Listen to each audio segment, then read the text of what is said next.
आज की इस वीडियो में मैं आपको बताऊंगा एक अच्छे और एक नाकस बीज में कितना फ़र्क होता है, और दूसरा फरवरी और मार्च के दिनों में हम अपने थोम की फसल को किस तरह बेहतर और मोटा कर सकते हैं, और कौन सी खादें इन दिनों के लिए बेहतर होती हैं, और आखिरी दिनों में आकर हमें स्प्रे किस किस्म का करना चाहिए। बिस्मिल्लाहिर्रहमानिर्रहीम, अस्सलाम वालेकुम, वेलकम टू एग्रीकल्चर गुरु। आज की हमारी ये जो वीडियो है ये एक छोटा सा एनालिसिस है जो मैंने थोम लगाते हुए किया था, जिसके अंदर मैंने बीज जो था वो दो किस्म का लगाया था। एक बीज मेरे घर का अपना बना हुआ था और दूसरा बीज जो मैंने बाहर से लेकर लगाया था। उन दोनों का एक तो मैं आपको एनालिसिस बताता चलूँ, और दूसरा आपको ये भी बताऊं कि आज जो डेट है वो है 26 फरवरी, और जिन दोस्तों भाइयों ने थोम लगाया हुआ है उन्हें पता है कि हमारा जो थोम होता है ये तकरीबन 15-20 अप्रैल तक इसकी जो पटाई होती है वो हम करना शुरू कर देते हैं। तो उसके मुताबिक अब हमारे पास आलमोस्ट तकरीबन 1.5 महीना पीछे बचा है। तो हम इस 1.5 महीने के अंदर ऐसा कौन सा अमल करें जिससे हमारे थोम की जो फसल है वो मज़ीद बेहतर हो सके।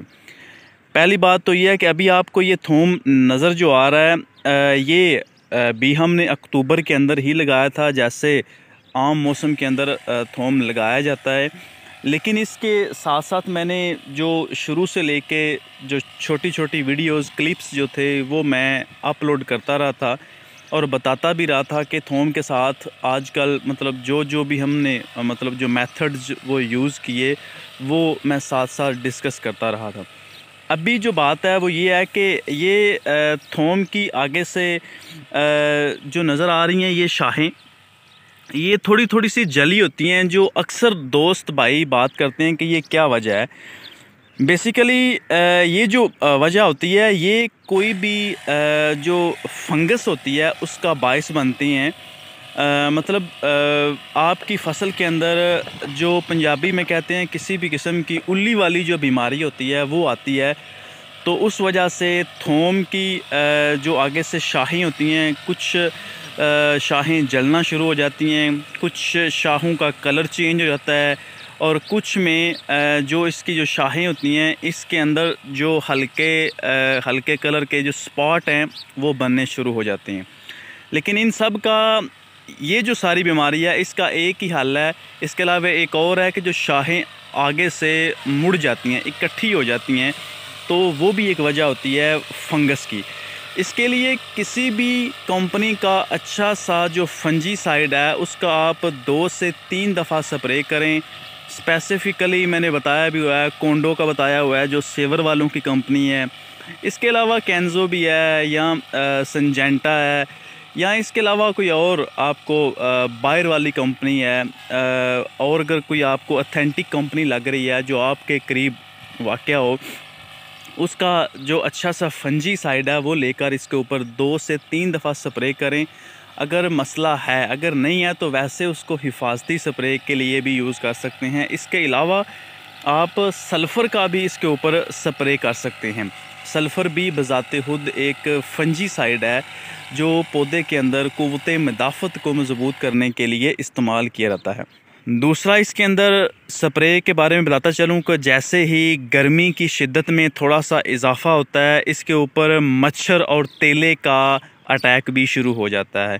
तो मार्च के मिड में जाकर या मार्च के एंड में जाकर हमें इसके ऊपर मच्छर और तेले को मारने के लिए को मेथा या लैम्डा वगैरह जो है वो इस्तेमाल करना चाहिए, ताकि वो जो कीड़े हैं हमारी जो थोम की जिसे पूक कहते हैं उसके अंदर से रस जो है वो ना चूसें। इस तरह से हम वो क्लोरोफिल जो है उसको काबिल इस्तेमाल बना सकेंगे अपनी थोम की गंडी और तुरी के लिए। इसके अलावा लास्ट वन पे जो हमारी आज बात करने वाली है वो ये है कि आजकल हम अपनी फ़सल के साथ क्या करें जिससे हमारी फ़सल की जो तुरियां होती हैं, गंडी होती है, वो मोटी हो जाए। आजकल बेसिकली भाई जो ज़मीन होती है वो जिन लोगों ने मेरी तरह डायरेक्ट ज़मीन के नीचे लगाई हुई है वो भी, और जिन्होंने खेलियों के ऊपर, पटड़ियों के ऊपर लगाई हुई है वो भी, आजकल हमारी ज़मीनें जो होती हैं वो नीचे से सख्त हो गई होती हैं। गोडी इंतहाई ज़रूरी है थोम की फ़सल के लिए। लेकिन साथ साथ जो दूसरी बात बताने वाली है वो ये है कि इन दिनों के अंदर आके फरवरी के एंड में हमारी कोशिश होनी चाहिए कि जितनी भी हमारी खाद है वो कंप्लीट हो जानी चाहिए, क्योंकि थोम की फसल जब आखिरी दिनों के अंदर आती है तो वो नीचे से खुराक उतनी नहीं लेती जितनी वो खुराक पहले ले चुकी होती है, और उसने अपनी शाहों के अंदर, अपने तने के अंदर अपनी खुराक जो है वो महफूज कर ली होती है, और आखिरी दिनों के अंदर आकर वो उसी खुराक को काबिल इस्तेमाल बनाती है।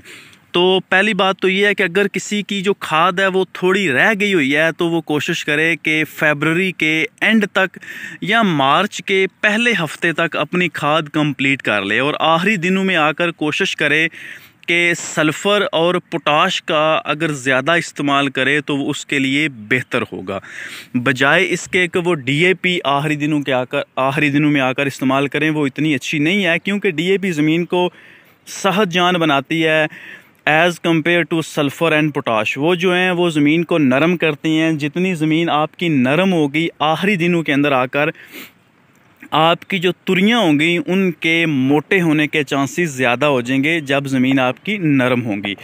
दूसरी चीज़, आखिरी दिनों में आकर कोशिश करें कि आपकी ज़मीन को सोका ना लगे, आपकी फ़सल को सोका ना लगे, क्योंकि सोका अगर लगेगा तो तुरियां जो हैं वो वहीं पे बढ़ना रुक जाएंगी। अभी आपको ये जो नज़र आ रहा है ये सारे का सारा ये मेरा बीज घर का लगा हुआ है, और ये आपको दिखाता चलता हूँ कि इसके नीचे खाद का प्रोसेस भी सेम टू सेम था। इसके ऊपर अगर स्प्रे किया तो वो भी सेम टू सेम था। इसके नीचे जो पुरानी रूढ़ी हमारी गोबर की होती है मरी हुई, वो इस्तेमाल की थी, वो भी बिल्कुल बराबर मिकदार के अंदर इस्तेमाल की थी। सारा कुछ सेम टू सेम इस्तेमाल करने के बाद आखिर पे मैं आपको एक क्यारी दिखाता हूँ जिसका इससे ज़मीन आसमान का फ़र्क होगा। वो फ़र्क क्यों है उसकी बात भी बाद में हम करते हैं। अभी ये देखते जा रहे होंगे आप कि ये बिल्कुल सेम टू सेम जो हमारा थोम है इसका रिज़ल्ट नज़र आ रहा है। हाँ जी, ये आगे अभी आपको नज़र आने लगा है ये क्यारी। ये इसका कलर भी देख लें, इस थोम का कलर देख लें और इस थोम का कलर देख लें। इन दोनों में कलर में भी ज़मीन आसमान का फ़र्क है। ये डार्क ग्रीन और ब्लैक कलर है, और ये आपको हल्का ग्रीन जो है वो कलर नज़र आ रहा है। और इसके अलावा इसका जो तना है जिसको हम इसका भूक भी कहते हैं, वो भी, उसका साइज़ भी आप देख सकते हैं कि इसका जो साइज़ है वो बड़ा कमज़ोर सा है। और तीसरी चीज़ के अंदर इसकी जो शाखें हैं इसके अंदर भी स्पॉट जो हैं वो बहुत ज़्यादा बने हुए हैं। इसकी ऊपर से जो पूक है वो काफ़ी ज़्यादा जल गई हुई है। इसकी जो वजह असल में मैं आपको आज बात ये बताना चाहता हूँ। ये बीज मैंने मंडी से लिया था, और ये बात मैं अक्सर दोस्तों भाइयों को भी कहता हूँ कि जब भी आप अपनी फ़सल का कोई बीज लगाएं तो कोशिश करें कि जो बीज है वो आपका तंदुरुस्त होना चाहिए। जब बीज आपका तंदुरुस्त होगा वो शुरू से ही उसकी जो ग्रोथ है वो अच्छी होगी, और अगर आपका बीज बीमार होगा उसके साथ आप जो मर्ज़ी करते रहें उसकी ग्रोथ अच्छी नहीं होगी, जो कि आपके सामने मुंह बोलता एक सबूत नज़र आ रहा है। असल में यही बात मैं आपको दिखाना चाहता था कि जो लोग दोस्त भाई थोम का या भी किसी और फसल का कोई परमानेंट काम करना चाहते हैं तो वो कोशिश करें कि जब भी बीज लगाएं तो बीज एक तो उनके घर का अपना हो, दूसरा वो मेक श्योर करें कि उनके बीज के अंदर जो बीमारी थी वो नहीं आई हुई थी, क्योंकि जब आपके बीज के अंदर एक दफ़ा बीमारी आ जाती है, वो बीमारी जब अगले साल आप थोम लगाते हैं तो वो सबसे पहले उसके अंदर नमूदार हो जाती है। एक चीज़, दूसरा अगर आप उस थोम को लगा लेते हैं, उसकी जो ग्रोथ होगी वो भी उतनी अच्छी नहीं होगी, क्योंकि अगर आपका बीज पहले ही कमज़ोर है वो आगे जाकर भी उसी तरह की परफॉर्मेंस नहीं दिखाएगा जिस तरह की आपको परफॉर्मेंस उसकी लेनी चाहिए। दोनों वाज़ेह आपको नज़र आ रहे होंगे। इसकी गंडी जब मैं इसकी पटाई करूंगा तब भी आपको दिखाऊंगा कि इसकी जो गंडी है उसका भी साइज़ बिल्कुल बारीक सा है, इसकी जो नाड़ है वो भी बिल्कुल पतली सी है। अभी आप ये देखें, एक क्यारी के अंदर मैं बैठा हुआ हूँ और यहाँ पर देखें, इसका साइज़ देख लें और इसका साइज़ देख लें, ठीक है,